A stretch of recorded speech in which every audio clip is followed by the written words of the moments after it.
Cette affaire, on le sait, suscite depuis lundi beaucoup d'intérêt. Certains parlent d'emballement médiatique. On en discute dans un instant avec notre invité, le docteur Patrick Adam, psychiatre à Héricourt en Haute-Saône. Mais d'abord, je voudrais qu'on revienne sur ces propos tenus par la procureure de Besançon. C'était hier soir au palais de justice. Juste rappeler à tous ceux qui vous regardent, à tous ceux qui doivent croire en la justice et savoir ce qu'elle représente, que cette valeur fondamentale de la présomption d'innocence, du secret de l'instruction, ne se marchande pas. La présomption d'innocence que l'on bafoue, c'est aussi son procès que l'on fixe déjà, son profil psychologique que l'on évalue.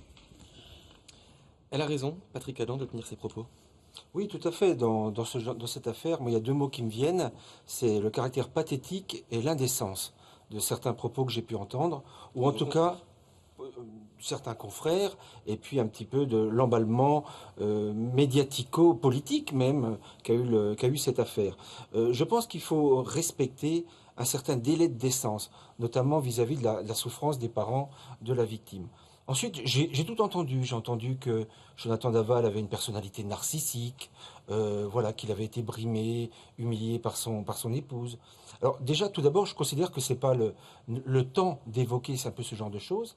Et puis, si en qualité d'expert psychiatre et d'expert psychologue, nous sommes sollicités par la justice, nous sommes le plus à même, à partir d'une rencontre avec l'intéressé, d'établir non pas un profil psychologique, mais d'analyser les déterminants de son passage à l'acte, mais également de faire ressortir les éléments clés de sa personnalité et surtout savoir, question fondamentale, s'il était oui ou non atteint d'une pathologie mentale à même d'atténuer, voire d'entraîner son irresponsabilité pénale. Vous serez amené à travailler sur le cas Jonathan Daval ? Si je suis désigné par le juge d'instruction ou dans le cadre d'une contre-expertise, je peux en effet être amené à effectuer une expertise psychiatrique de l'intéressé. Alors sans parler du cas précis Jonathan Daval, que vous n'avez pas encore expertisé, ce genre de profil, est-ce que vous l'avez déjà rencontré dans d'autres affaires similaires ? Alors, j'ai rencontré des affaires similaires. Ensuite, je ne peux pas inférer sur le profil de personnalité de l'intéressé. Beaucoup de choses sont dites. Enfin, ce qui a été surtout médiatisé, c'est l'élaboration d'un mensonge par ce sujet. Et puis le fait qu'il y ait la grande proximité avec l'environnement familial de la victime. Ça, c'est des éléments qui vont très probablement peser lourd si un éventuel procès a lieu.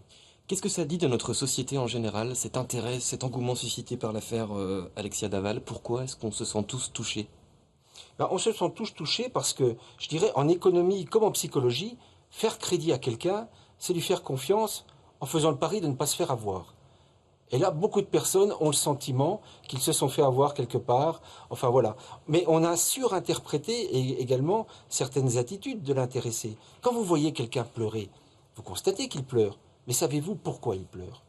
Donc c'est vous qui interprétez. Et les personnes se sont identifiées à la victime, à Jonathan, à sa famille. Et c'est pour ça qu'il y a ce tel emballement. Merci beaucoup pour toutes ces précisions. Merci Patrick Adam d'avoir été avec nous sur ce plateau.